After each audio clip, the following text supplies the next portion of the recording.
afternoon, good evening, wherever you are in this world. I am Therese Dypdalen, or Therese Dypdalen, as I would say in Norwegian. I'm the emotional evolution host, and with me, I got beautiful, passionate, driven Marina Nani, the founder of Radio Works World. And how are you today, Marina? How is your emotional state today? Oh my God, I'm so excited. I feel so blessed, and I feel in the same time, you imagine when you drive a car on the very fast lane, on the Yeah. fastest lane possible, Yeah. you focus on the road and nothing else matters. And you are, even you are on a very high speed, and you're supposed to be frightened, or just look all around you. You just look ahead, and you feel so calm, Yeah. because this is when you know you are on track, and all you have to do Yeah. is to stay on track and follow your dream, and don't imagine, or don't ask yourself how are you going to do this, or how are you going to get to a certain point in time, or it's not relevant. What is important is that you are driving your dream, you are making your dream happen. And I'm so grateful that you decided to join us, and you are coming here each week, and you are sharing with the world your beautiful message. And you've been nominated for the Radio W.O.R.K.S World Awards, which is going to happen in London on the 2nd of October. And I can't wait to see you there. And for our listeners, please go now and nominate Therese, because she is the answer to the questions you don't dare to ask. And from what I know that it's not important what other people think of you. It's not important what you think of other people. That's none of your business. You have to focus on what you think of yourself. Who are you? What do you want? And go for it. Over to you, Teresa. Amazing words from you, Marina. And if someone really knows how to take action based on their emotions, that is you. I must say that I'm just amazed by all the work to do. You have insane hours to serve, to go and to go through the week, and to bring all of those all these hosts together, and to record, and to broadcast all these voices worldwide. And you talked about sometimes you just want to speed up, and I also say sometimes you need to slow down to speed up as well. Which leads me to what I will talk about today, because last time we touched the power of emotion. It was just a little touch. I mean, the topic is wide, wide, and has a lot of variety as the world and the planet we live on. But emotions are, as I see it, also are guides. We talked about being that silent observer last time, and actually not understand, not only understand, but to always or understand that you feel something, but to understand why, and actually how you can manage your emotions. And when I talk about emotion as a guide to all of us, I see them as friends. They are there to hold you, to guide you, to reach out a hand and, hey, I'm the angry emotion, look inside, there's a need here that's not fulfilled, and you need to take a deeper look to feel better. Or I'm the sad emotion, please, take a look at me so I can help you to feel joy and step into that greatness that you are. And so emotions, they can play such an important role in how we think and behave. And in order to truly understand them, it's important to understand the competence of an emotion. I'm not going into that in such a big way today, but I'm just going to mention, that emotions can motivate us to take action. They can be short-lived, such as a flash of annoyance at a coworker, or a long-lasting one, such as enduring sadness over the loss of a relationship. But why exactly do we experience emotions, and what role do they serve? So, like I said, they can motivate us to take action. When faced with a nerve-wracking exam, you might feel a lot of anxiety about whether you will perform well, and how the test will impact your final grade. And I must say, I've had fear of failure for years, and I still have it. It was such a big part of me. I didn't understand it at the time. But I remember I was studying the law, the first year of law school. I stopped out because it's nothing for me. I found that out in the process, because I was disconnected for myself at the time. But the thing was, before every examination, I spent so much time running to the bathroom that I didn't have time to read. I was running back and forth. I had to bring my books to the bathroom because I'm sorry, I don't mean to offend anyone, but I was almost peeing my pants, and I spent days. And some years after, I had new examinations when I was studying journalism, and I said, I just had to take a step back and take a look. I felt like a nervous wreck, honestly, and I had to say to myself, well, you know what, Therese, it's not the end of the world. If this doesn't go well, you can always do it again. You can choose to do something else. But I had to really calm down and to look into it. And it helped me a lot to make that decision. But I had to tell myself, Therese, you're not going to die. It's just an examination. You have to write some stuff. And then, because I needed my energy and my time to focus, not running, to the bathroom or staying unfocused, because I was so nervous for doing mistakes and for failing the exam that I actually didn't have time to read much. So that was one thing, Marina. I don't know if you've had any experience like that in your in your life. I guess you have too, right? I think there is a lot when you look back. There is a back. You are a lot. You can look at it and think, that was really stupid. and Yes, and because emotions can make you look really stupid. They can. and it's not only in front of an exam. There are different kinds of examinations in your life on a daily Yeah. basis. Maybe you want to create a surprise party for your family or for somebody you love, or you want to choose a gift, or you want to dress up, and you can't even pick the right outfit because it's all down to your emotions. And I think all these anxieties, depression, sadness, and stress, they really, really impact your health. Your body is under constant attack. So all these emotions are basically chemical reactions in your body, and they definitely can affect in a bad way. They lead to inflammation, and your immune system is under attack. So if you think about, you are doing this to yourself. Mm-hmm. And for me, I never been I've been not lucky, but I think I've been always very happy because I lost everything. I built it again, and I know it's not the best things in life are not things, are people. And I had to build myself as a beautiful person that I like and I love, and I fall in love each day. Each day I do something, I'm thinking, oh my God, I done this, And then at the end of the day, I'm writing down 5 things. 5 things I done. Doesn't matter how small they are, like even like I went to the to the market today, or anything. 5 things that comes to your mind, and they don't necessarily need to be big things, but what that is doing is like looking in a mirror, rear mirror, and think, I done these 5 things. So 5 things each day, 365 days a year, that's 1800 things. And then a decade is 18,000 things you did already. And 5 decades, it's almost 100,000 things you did already. So you see, it's not about somebody else.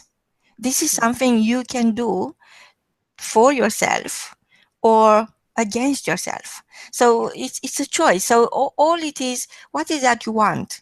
Why do you feel the way you feel? Because definitely you are choosing those feelings. And I know people are saying, oh, it's hard to cope, but your emotional abilities have to be something you put your name on it. You have to become aware that it is within your power. And to me, powers means love. So start loving yourself. Start looking at yourself thinking that you are absolutely amazing, you are awesome, you don't need to be perfect, and you have to have some empathy toward yourself and build that relationship with yourself in a very effective way, that you are not destined to fail. Failure doesn't exist. It's just a word that society invented to make us feel that we are not good enough or young enough or old enough. So failure doesn't exist. What you really have is all. You have it all, but you have to go all in. You have to go deep inside and check every single layer of emotions and ask yourself, why do I feel this way? Maybe is something I could do to feel in a different way.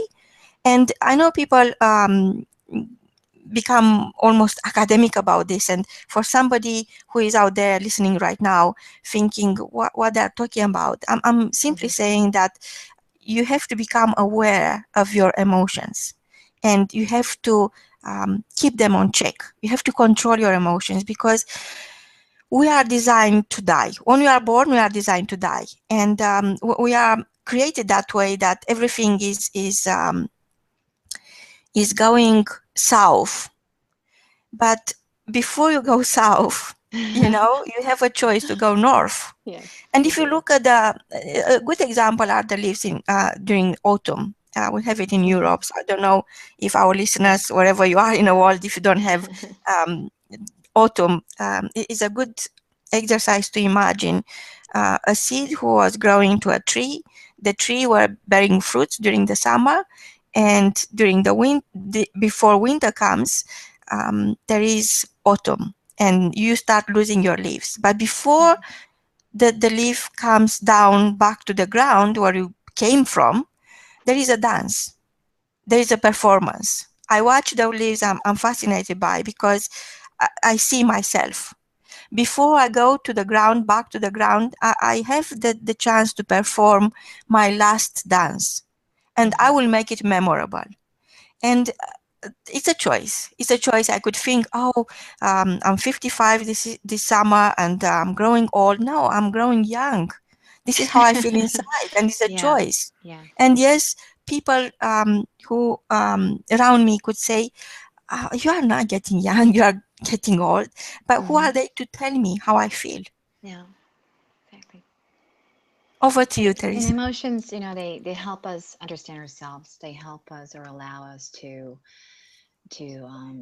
understand other people as well, and to help us make decisions. Like you say, it's a choice. And when I started to get into this years ago with personal development and mental training, to me, that was new, because what we learn in society today and is more like, you blame, or you complain, or you point fingers at something, even in yourself, because that's what we learn. We haven't learned how to love ourselves, or to teach that to others in a way. So this is where the emotional evolution comes in. I think that we want that change, and we need that change, but we're in a phase now where we're kind of looking into what is it that we have to do. And when it comes to taking action, we tend to take action, in order to experience positive emotions, and minimize the probability of feeling negative emotions. And that's what leads me into the story that I wanted to share today, with me and my son, a situation where we have been in, I would say, at least the last year, and what that taught us now. And it just happened, the process has been long in a way, and it just happened recently. So this is a new learning that we did. And my son, he's been a part of a football team now since he started school, and most of the boys in this class is a part of this football team. And there has been some things going on, and came to the reality that, or the feeling, like when you see the way that training goes on, or things happen in team, which, with my conviction, it didn't resonate with me anymore. And in the beginning, I had my outbursts. I had emotions that I didn't like what I felt, and I was questioning, what is this? What is going on? Um, but that was my perception of it. I was creating that reality as well. I mean, if I have to, you link it up to the things that we've been talking about now. And at the same time, I also saw, other parents had the same feelings as I did, and we talked together. And but with time, you still go along, and I wanted it to. I was hoping for it to change, and that it would be okay. And as long as my son seemed to be okay with it, I said to myself, okay, I'm just gonna support him and see what will happen in the situation. And he hadn't really been a part of it either. He hadn't been affected at the time, and this was last year in August, September. Now, with time, as a mom, I have, guided. I've seen, I have observed the situation, and my son also then started to come back, and he seemed sad.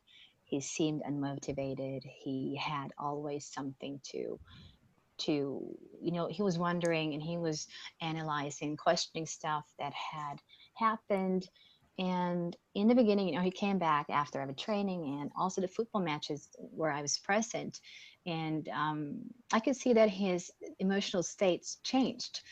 And in the beginning, I did as any parent. I said, you're part of the team, so if you want to play the matches, well, you have to be part of the training as well. And but then I also realized in the winter time that he started to become indifferent. He didn't want to. He was not as. He was like, "Oh, it's bad weather today, Mom. Do you think I have to go?" Or he wanted to do something else. In Norway, we don't care so much about the weather. We put our clothes on and we go out there and we do what we want to do. And I hadn't experienced my son in this way before. And it came to the point where as a parent as well, you also become emotional when you see your child going through resistance or some kind of pain. And I had to, I actually had to actually take a choice as a parent to say, well, this is how I feel. That's still my perception where I'm creating my reality. But I could also see how it started to affect him. And so I said to myself, well, I have to be patient. I could have taken it out, being angry, being upset, say, I'm taking you out of this. I don't want you to be a part of it because I don't like what happens. And right now it's affecting you. And I've seen that for a longer period of time. But I also knew, with the training that I've gone through, that he needed to feel this himself, or actually be able to look at the emotions and use them as his guide to see how he could create a better situation for himself or from within. But what I decided, though, I talked to him about it, and I said, I didn't really give him the answers. I started to ask him questions like what do you think is the reason for you not wanting to go? Why is it easier for you? Not, what is it easier for you? What makes it easier for you to stay at home than go to the training? Is it the football itself, or is it the circumstances? And like I said, uh, who do you want to be in this? How do you want to feel? Take a look at your emotions. How do you feel every time? Because the thing is, when you go through such situations week after week, it becomes automated as well. You don't even recognize the emotional state you're in, and this happens to children too, not only adults. And we have more of an ability to actually take action on it. And I mean, if you're not okay in the job place you are, then you start to looking for a new job, for instance. That's just an example. But for kids, they're in it, and they have this ability to feel this inside of them. I think they're competent enough to know. But when they walk in this and people keep telling them the reasons why they should stay, and you also feel like all my buddies are in this team, or like in my son's situation, then we had to start to look at certain things. So I didn't ask him questions like in an interview. I mean, these have been reflective conversations, intimate, good conversations that we've had throughout this time. But one thing, like I said, was how do you feel? Another thing we talked about, like what kind of role model do you want to be first of all, to yourself so that you can feel better. We had to take a look at who are your closest friends. Is it like true? I mean, is it the truth? Not, I mean, these are friends, but the closest friends, the one he actually um, spends a lot of time with outside of school and outside of football team. So he started to reflect on that. And then, like I said, if you, like you said, it's a chemical reaction. So like I said, because we had this conversation before, that being negative on a long basis, on a long term, is actually affecting you on a cell level, meaning that this is not good for your body either if you're going to stand in this. But if you choose to stay in this situation, which obviously then he'd come to the conclusion himself that I don't feel good. I feel bad, sad, depressed, frustrated, angry every time I come home from this something that was supposed to give him joy. And so I said, well, is that something you want to be in? Because it takes courage, it takes strength to be in a situation, because then you have to find that strength in yourself and know every time you go into a situation that this is not you. You still have to, secure yourself in a situations like that, and just know that the energy you feel is bad is not you. But that's hard, and for a kid that's also difficult. But so it said, I think strength to stay in it, because then it's your responsibility to really find that energy you need to give it all when you're there, which is can be really hard. But then you also have a choice, because like I said, there are other options. It might be that there are other teams that have a different energy that resonates with you, that will make you feel better and come home with a better emotion that you had till now, this last year. Or we talked through such things, but I only asked him the questions so for him to come up with the answer. So what happened is I called one of the trainers. I know him. We have different teams within local community here in this hometown. We should different parts and areas, and it's a little longer drive to take him there. But I said I talked to the trainer that I know. My son had met him before because he'd been playing football with some of the boys that are on this team, but they live a lot longer away from our school area and our local community where we live.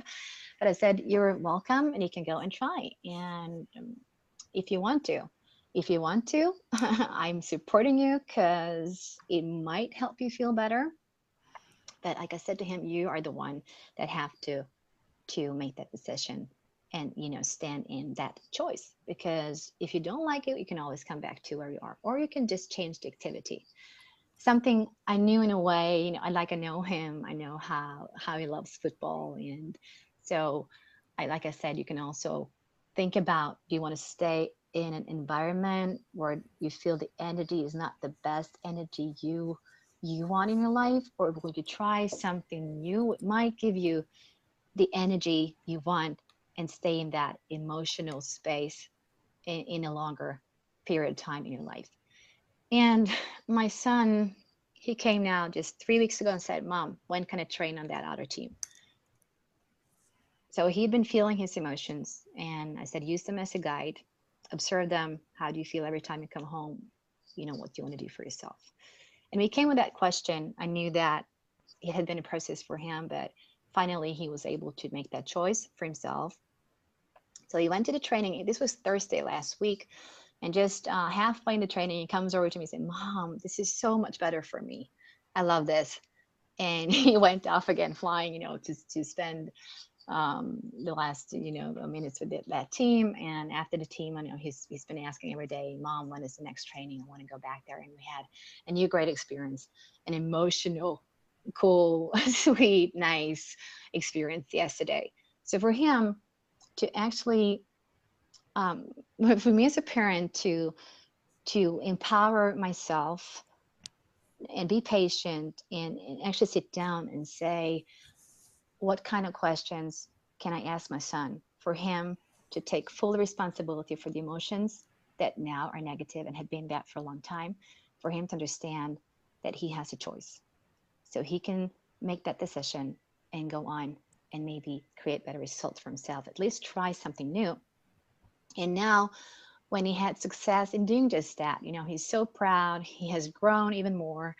And, for the first time, really took a really, really great step into being that true self leader that we all need to be, and somehow forget on the route, because we're conditioned to believe or to think or to have beliefs that might be holding us back, and all that we talk about here. But to see how he beamed, to see that emotional change, to see that sparkle, in his eyes, and how he just, we're flying around having fun. He was smiling again. And to me as a mom, that was the greatest gift I could have right now, when I see how he changed, how his emotional state changed and how that became automated.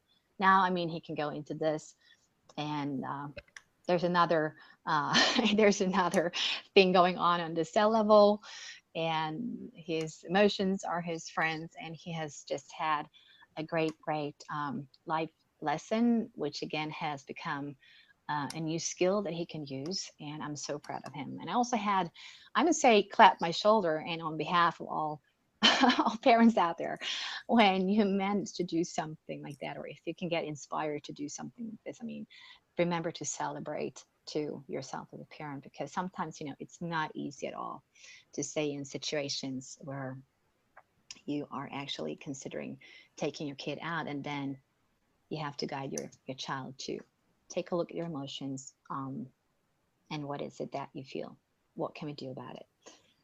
So Marina, I don't know, it was a heavy burden on my shoulders that just left when I saw that. And now to see the reality that my son created for himself, because like I said, it takes courage to be courageous. And that's an emotion too. It takes courage to be in something, because then if you know that it creates negative emotions that you bring with you, it's going to affect you health wise somehow. And as a parent, my biggest responsibility is to take care of my son's well-being, and to know that he's good. And it's still, he just turned 11, so he's not a big guy yet. He has his own thoughts, his own experiences and opinions, sure, and his passions and all. So I'm just so happy for him that he could actually have this experience, because I know that he's gonna, in a way, he was stepping into his own greatness, and I know that he's gonna have a tool now he has seen worked, and he could use this later on in his life as well. So that's why everyone is listening. I mean, emotions is your greatest friend. It's an amazing tool to tap in, to check in. Like Marina, she even writes down, 5 things a day, taps in, what do I feel, and what have I done to make myself feel good. And that's so important. It's such a big impact that it's going to have on your life when you start doing that. And remember to ask the questions. Don't only come up with the done deal answers, because they might not be right for you. They might not be right for your children, or even the surroundings around. And remember that you create your own reality through the emotions that you choose. That might be a tough one, but that is true. When you start practicing that, you're going to feel an amazing relief, and so much more confident in your own choices and how you feel. And you're going to be so much more in alignment with who you are meant to be. Right, Marina? That was a long one, but wow, I love it, because that is the proof that there are no excuses left. So you are never too old, you are never too young. Emotions are contagious, and making yourself available to great experiences is what is going to fill that vault you have inside. You see, your son, I think, is the wealthiest man on earth, not just in Europe or in Norway, in the whole world, because now he learned to start collecting emotions. And this is what it is. This is what life is about. This is about collecting the emotions that serve your purpose, that serve you to become the person you are designed to be. So you see, people are chasing opportunities, they are chasing goals, they want to make their first million, then the second million. Never ends, it's a race, because they simply look outside. looking inside. I remember when I was a child, my parents would tell me, how to keep my room tidy or how to be in time at school or that sort of stuff. It was never a need for them to help me look inside because it was a different world. But now Mhm. we live such times where everything happens inside and you can't control what's happening outside. There is No. no such thing like certainty anymore. So the only way you deal with this is creating the tools and to build your vault, the vault of your emotions. So no matter what happens, could be something really outside your control. Could be a mad gunman going and killing everyone. Could be Mhm. an earthquake. Could be an economic disaster. Could be anything, and you could lose everything. But one thing you could never lose is yourself. What you have inside is something that nobody can take away from you. That's the true vault. Mhm. That's your this is what you should treasure. You Yeah. should treasure your emotions, because once you create experiences and you become part of experiences where you have great emotions, they are your you treasure it for life. They are priceless. Mhm. Nobody can take them away from you. Nobody. It's also important to remember that, we all have different perceptions also. And what resonates with me, connected with my emotion, doesn't necessarily resonates with you. So there's a variety here. And the thing is, it's so important to stay connected with your emotions for you to guide yourself in any situation that you come up to, or come into in life. Because I mean, when it comes to my son, I see children as visionaries. That's what they are. But and I don't want to take my son's opportunity to live his vision, because with the self development and all the mental training that I've been through, you develop certain strategies, and one thing is to become aware. Then you start to understand it. Then when you implement them, and the importance of understanding, I mean, is it's a process here, and I needed my son to be in the process, even if it was painful for in a way for me as a parent to see that he met this resistance, he met sadness, he met anger. And I also said to my son, actually, pain and resistance is the gift that no one wants. But that's where you find most learning in life, because that's where you have to make your move. And he was looking at me yesterday when we came back from that train. He said, "Mom, power move, make your move." I said, "You're so funny," because he was so inspired by how by how he felt, because it's like a vibrational frequency you're on. And it's not not my what can I say, my right to take away his vision. But you also have to stay grounded in reality, and for him to live that vision and to be on those wings, well, then I had to come up with something. And emotions are the best guide we can have, Marina. And I must say to all of you listeners today, have a wonderful week. Embrace your emotions. And Marina, what are you up to now? Well, I'm so excited that everybody around the world it's building their vault of great emotions, and they gift the world with themselves, with their own DNA of dreams, and that the dreams, they have a DNA as well.